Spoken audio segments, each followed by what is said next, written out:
Hello everyone and welcome back to my channel. I thought I would share some more of the sewing that I've been doing recently because I'm trying to keep with the sewing because I got my Sojo back and did a whole bunch of sewing in like April before I went on holiday in May, and then I had a bit of a chunk of time off, so now I'm back on track. I'm trying not to just spend a ton of money on new patterns and new fabric, although I have spent a ton of money on new patterns and new fabric, but I'm trying to reuse some of the patterns that I already bought, and I'm trying to use up some of the fabric that I already had. So I've kind of remade versions of things that I had already made previously, but I thought that was quite a good opportunity to show some of the different variations that you get with some of these patterns. So one of my recent makes is this Agnes top by Tilly and the Buttons. So when I first got back into sewing, I did a big shop on Tilly and the Buttons website and just bought like 6 of their patterns, which is why I just keep talking about them in all these videos. They were recommended as being good for beginners, so that's why I went for it. And I do think the instructions are really good, and you get the instruction booklet, which has a lot of colour photographs in it, which, so this is the Agnes top. And so each step has like colour instructions, which is just a lot easier than the old line drawings that you get in some of the big 4 pattern company patterns, which can be incredibly confusing. These ones that are designed for beginners are also really simple in the sense that they don't have really fastenings like zips. They don't really have darts and pleats and tucks, which does mean that they all tend to be quite loose boxy shapes, particularly the ones made with woven fabrics. The Agnes top is a knit, so it's me trying to practice sewing with knits, and I do still struggle with it. I think that I need a walking foot on my sewing machine. Apparently that pulls the fabric through a little bit easier, so I'm going to have to look up and see how much they cost and buy one. But this is the long sleeve Agnes top. So there are three variations that are given in the packet. So you have a long sleeved Agnes top with just a straightforward rounded neckline. You can also put some ruching down the centre of the neck or the chest, and you can also have ruching on the shoulders as well. So I have this long sleeve Agnes top, and I'll insert some photographs as I'm going along with this video. So I made it in this stripy jersey, which I really love. It kind of reminds me of like a polo shirt or a rugby shirt, slightly 80s perhaps, just in the colourway. I got a metre that has the green stripe, and then I got a metre that has the pink stripe on it, with the intention to do one colour in the arms and then one colour in the body. Looking at the amount of fabric I've got left over, I could possibly do another version of this top with the alternate colourway round, although I am stupid obviously and cut out like 2 left sleeves basically, so then I had to cut out another sleeve shape, so I kind of lost a chunk of fabric when I was doing that, so that was really well done. I decided with this one because the weather was getting a little bit colder again, even though it's now August, I decided to go for long sleeve, and because the other Agnes tops I'd made had both been short sleeved, I thought that would be a good way of making like a different top and not just remaking the exact same thing over and over again. And because of the stripes, because I was doing it long sleeve, I decided not to go for any of the ruching and just keep it kind of simple. The weather is now really hot again today, so I'm like roasting in this top right now. The sun is coming through the window, which is the natural light, probably makes the lighting of these videos all bananas, but I am very warm right now. Anyway, I'm happy with the construction of this top, and it went pretty well. I think I'm getting a little bit quicker, but I do also think that when I was sewing I was probably rushing through some steps, and I do still find jersey a little bit tricky to sew, and to sew neatly with a zigzag stitch, especially when you're doing like top stitching around the neckline and you want it to look reasonably neat. I tried my hardest to pattern match, so I did a reasonable job, which you probably can't see at all, on the seams of the arms and down the side of the bodice. I was trying to match up the stripes of the sleeves with the top as well, which if I sit like this, it kind of worked, but they are a little bit off. I didn't think about this until I'd already cut out some of the pattern pieces, and I can see that I could have cut them out a little bit differently and lined up the stripes a little bit differently. That would have made it easier for me to line everything up, because I did have to fudge it a little bit when I was sewing it all together to try and make the stripes line up. I'm still not 100% sure how you would match her sleeve to the bodice. I'm not even sure if it is completely possible, but I think for my first time of really trying to pattern match and think about it properly, I did a pretty good job, but it's definitely not perfect. But this is my newest Agnes top, which is the long sleeves and the plain neckline, the plain sleeves. And just as a comparison, I've got my other two Agnes tops here. So this is actually the first one that I made.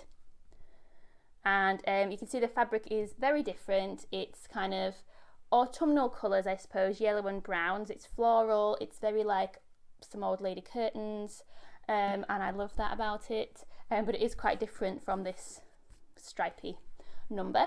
So this is the first one that I made. So I went all out and I did the ruching on the shoulders and also the ruching down the centre of the neckline. I am really happy with the way this one turned out, and I wear this one a lot and I wear it at work a lot, and it's just so easy to put on, which is why I then made a couple more of the Agnes tops, because I realised although I was finding it a lot easier to sew the tops that were made of woven fabric, because I just think that is super simple and easy and straightforward to sew, I was just reaching for these jersey ones. They just seem to fit a little bit better and more comfortable in clothes that are a little bit more fitted rather than the boxy style, which isn't to say that I don't like the other tops that I've made, but just that this was the one that I was pulling out of my wardrobe every day. Not every day, I occasionally wash it. And this one was okay to sew, but it was my first kind of knit sew, I suppose, and I struggled a little bit with getting the line of the ruching to be straight down the centre, and it's quite visible because it's like brown thread. It is actually quite visible, and it does go a bit wonky, which makes my chest look a bit wonky. But the shoulders actually went a lot better, so I think I just needed a little bit of practice.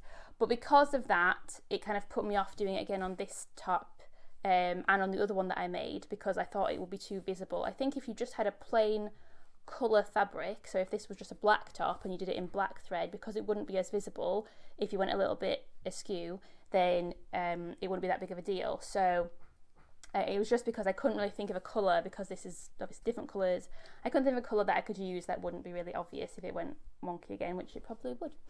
So that was the first one that I made, and I really liked that one. So then, in an effort to try and use up some fabric that I had in my stash, I made this kind of sporty, bright little number. It's very similar to the other one. It's got the short sleeves and it has the ruched shoulders, because I do love a fancy shoulder, but I went for the plain neckline rather than the ruched neckline.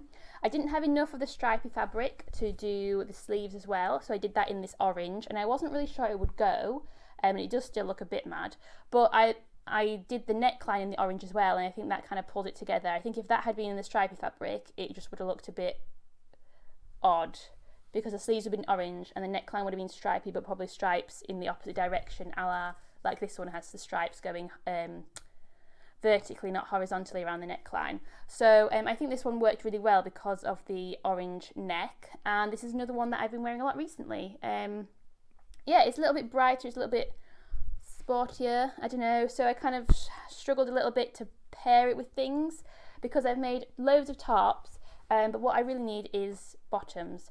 I always do, and they're the hardest things to find to fit, trousers and jeans, and I'm just so over skinny jeans. They're just really uncomfortable, and I just cannot find jeans to fit, and I struggle to find trousers to fit. So I have ordered some fabric to make some more skirts, because I do have the Dominique skirt pattern from Tilling the Buttons, and I made that skirt and I really liked it, so I want to make another one. And then I've also downloaded from the Fold line a skirt pattern called the Everyday Skirt, which I've printed out, and I haven't cut it out yet actually, but I've printed it out and glued it together, but I'm just waiting for this fabric, which feels like it's taken ages to arrive, but it's probably been less than a week. I'm just being really impatient.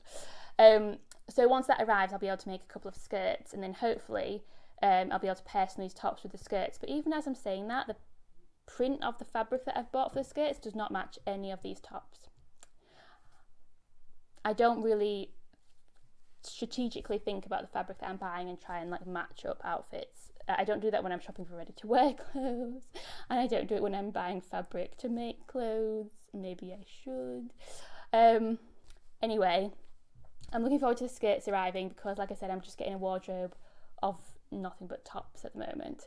But yeah, that was just the Agnes top by Tilly and the Buttons. I do recommend the pattern if you're wanting like a cute kind of t-shirt, and like I said, there are variations, so you can do the ruche sleeves, you can do the ruche neckline, you can do long sleeves, you can do short sleeves. I think it gives you enough variations that these 3 tops look quite different. Obviously the fabric choices that I've used, like the print of the fabric, is also quite different, and that does make a big impact as well. But I do think that it's one of those patterns where there are enough options within the pattern itself that you don't have to search around for hacks, and you don't feel like you've wasted your money on a very simple pattern that you then can't really amend, and so you just have like a wardrobe full of the exact same top over and over again. Anyway, that's the Agnes top 3 different ways. I hope you liked the video and you liked the tops. If you did, please give me a like. If you have any comments or feedback about the Agnes top, if you've liked it or not, or any other suggestions of other patterns that I could maybe use, please leave them in the comments. And if you'd like to see more videos, please subscribe.